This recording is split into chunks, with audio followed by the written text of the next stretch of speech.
اسلام نے کبھی دولت کو حاصل کرنے کو منع نہیں کیا. اگر اسلام دولت کمانے کا منکر ہوتا تو زکوٰۃ کا حکم کیوں دیتا, خیرات کا حکم کیوں دیتا, صدقے کا حکم کیوں دیتا, فطرے کا حکم کیوں دیتا؟ یہ ایکسپورٹ بتا رہی ہے کہ اگر امپورٹ نہ کرو گے تو بانٹو گے کیسے؟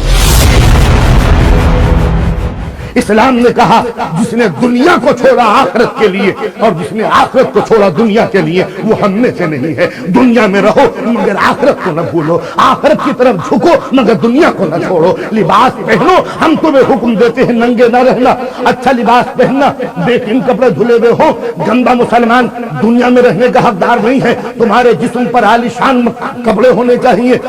سرکار دو عالم کی حدیث ہے کہ تمہارے جسم پر اتنے ہائی کلاس سوٹ ہو کہ جس بدل میں, جس میٹنگ میں, جس محفل میں, جس ماحول میں جاؤ زینت محفل بن جاؤ. دنیا تمہاری نظر اٹھا کے دیکھے کہ یہ کون آ گیا کہ جس کا ہائی کلاس ڈریس ہے. تو اگر اسلام کو دنیا پسند نہ ہوتی تو اچھا لباس پہننے کا حکم کیسے دیا جاتا؟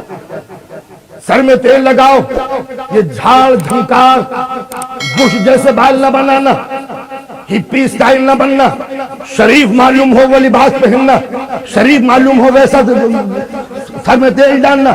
آنکھیں تمہاری صاف ہوں, منہ سے تمہارے بدبو نہ آنی چاہیے, تم برش کرنا, مسواک کرنا, ہر کھانے سے پہلے منہ کو دھونا, کھانے کے بعد منہ کو دھونا, اس طرح شرافت سے بیٹھنا, اس انداز سے کھانا. انصاف سے بتائیے اگر اسلام کو تمہارے اچھے لباس سے نفرت ہوتی یہ کیوں کہتا کہ نماز پڑھتے وقت اچھا لباس پہن کے پہننا؟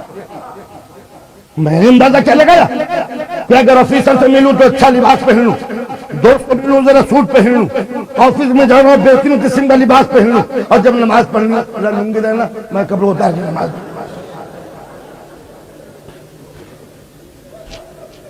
یعنی جب دنیا سے ملوں تو اچھا ڈریس اور معبود سے ملوں. قرآن نے کہا, رسول نے فرمایا کہ نماز پڑھو تو سج دھج کے, خوشبو لگی ہوئی, مسجد کی طرف جانا تاکہ دنیا تمہیں دیکھے کہ ہاں کوئی زندہ قوم راہوں کو مہکاتی ہوئی چل رہی ہے. تو آپ نے دیکھا. اب ایک بات کہہ دوں, خدا کرے کوئی برا نہ مانے, مردوں کو حکم دیا کہ جب مسجد جاؤ تو عطر لگاؤ, عورتوں کو منع کیا کہ صرف اپنے شوہروں کے سامنے خوشبو لگانا. ہماری شریعت میں یہاں تک کہا کہ اگر تم غیر مرد کو سنگھانے کے لیے خوشبو لگاؤ تو سنت ہے کہ غسل کرو, اس لیے کہ گناہ سے نہیں.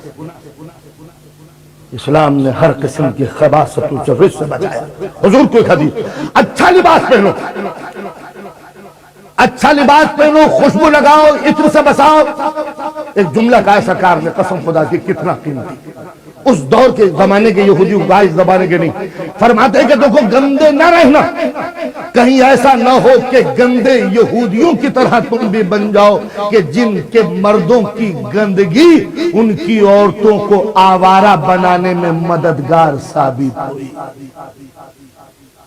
ملاحظہ فرمایا حضور کی حدیث ہے, یہودیوں کی طرح گندے نہ رہنا جن کے مردوں کی گندگی نے ان کی عورتوں کو آوارہ بنا دیا. اس دور کے یہودیوں پہ تو جو بھی مرد, جو بھی مسلمان غلاظتوں میں زندگی گزارے گا اپنے گھر کی عفت کا محافظ نہیں رہ سکتا. اچھا لباس ہو, اچھا مکان ہو. مولا کائنات فرماتے ہیں اللہ کی نعمتوں میں سے یہ بھی ایک عظیم نعمت ہے کہ تمہارا مکان ایئری ہو, کھلا ہوا ہو. حضور فرماتے ہیں کہ تمہاری سواری کا جانور اتنا حسین ہو کہ جس راہ سے گزر جاؤ دنیا کی نگاہیں خاک پا بن کے لوٹنے لگے. سواری کا جانور اس زمانے میں اگر سواری کا جانور گھوڑا تھا تو اس زمانے میں بہترین چمکتی ہوئی مرسڈیز گاڑی ہے. رسول کی حدیث کا مفہوم یہ نہیں ہے کہ آپ لندن کی سڑکوں پہ بہترین قسم کا گھوڑا لے کے, مفہوم انداز یہ ہے کہ مسلمان کو دنیا دیکھ کے یہ نہ کہے کہ یہ لیزی ڈل قسم کی قوم ہے کہ جس کے پاس عمل کے لیے کوئی نمو, کوئی حرکت نہیں. لہذا اسلام نے دنیا میں ڈوبنے کے لیے یہاں تک کہا کہ رزق کو کماؤ، صبح نماز پڑھو دکان کھول دو، یورپین اسٹائل سے 9 بجے آنکھ کھول کے 10 بجے دکان نہ کھولنا، سورج کی بھی آنکھ نہ کھلے جب مسلمان کی دکان کھلنی چاہیے۔ مشقت میں ڈوبو، محنت میں ڈوب کے پسینے سے ڈوب کر اپنا رزق حاصل کرو۔ مدینہ ہے، گرمی کا زمانہ ہے، لو ہے، شعلہ فشاں ماحول ہے، شرربار زمین ہے، آسمان سے آگ برس رہی ہے، اور اس چنچناتی ہوئی دھوپ میں آپ کا چھٹا امام صادق آل محمد گدال ہاتھ میں لیے زمین کو کھودنے میں مشغول ہے، سر کا پسینہ قدموں میں بہ رہا ہے۔ امام کو پسینے میں ڈوب کر دیکھ کر ایک مرتبہ ایک ادھر کا امام، یہ امام صادق ہے، ادھر کا امام ادھر سے گزر رہا تھا، اور ایک مرتبہ دیکھا کہ امام دھوپ میں پسینے میں شرابور ہیں، محنت کر رہے ہیں، پھاوڑا چلا رہے ہیں۔ ایک مرتبہ کہا فرزند رسول، نبی کی سیرت میں اور آپ کی سیرت میں کتنا فرق ہے؟ کہاں وہ قناعت، کہاں وہ پھٹا ہوا لباس، کہاں وہ اللہ، کہاں عبادت، اور کہاں یہ آپ کی زندگی کہ دنیا کمانے کے لیے آپ اتنی محنت کر رہے ہیں کہ اس دھوپ میں بھی آپ کو سکون کی ضرورت نہیں محسوس ہوتی، جبکہ اس گرمی میں پرندے جانور بھی اپنے گھروں میں منہ چھپائے بیٹھے ہیں۔ یعنی دنیا سے ہٹیے، آخرت کی طرف لگ جائیے۔ امام نے جملہ کہا، جملہ نہیں ہے، یونیورسٹی ہے، کہا میں اس دھوپ میں مدینے کی اس لیے محنت کر رہا ہوں، میں پسینے میں ڈوب کے اس لیے اپنے کھیت میں کام کر رہا ہوں کہ کہیں غیرت انسانی تو جیسے ذلیل کے آگے ہاتھ پھیلانے پہ مجبور نہ کر دے۔ ہم اس لیے محنت کر رہے ہیں کہ کہیں انسان کو بھیک مانگنے کی عادت نہ ہو جائے، اس لیے کہ رسول نے فرمایا ہے کہ آخرت میں سب سے زیادہ بدنصیب وہ ہوگا جسے دنیا میں ہاتھ پھیلانے کی نوبت آئی۔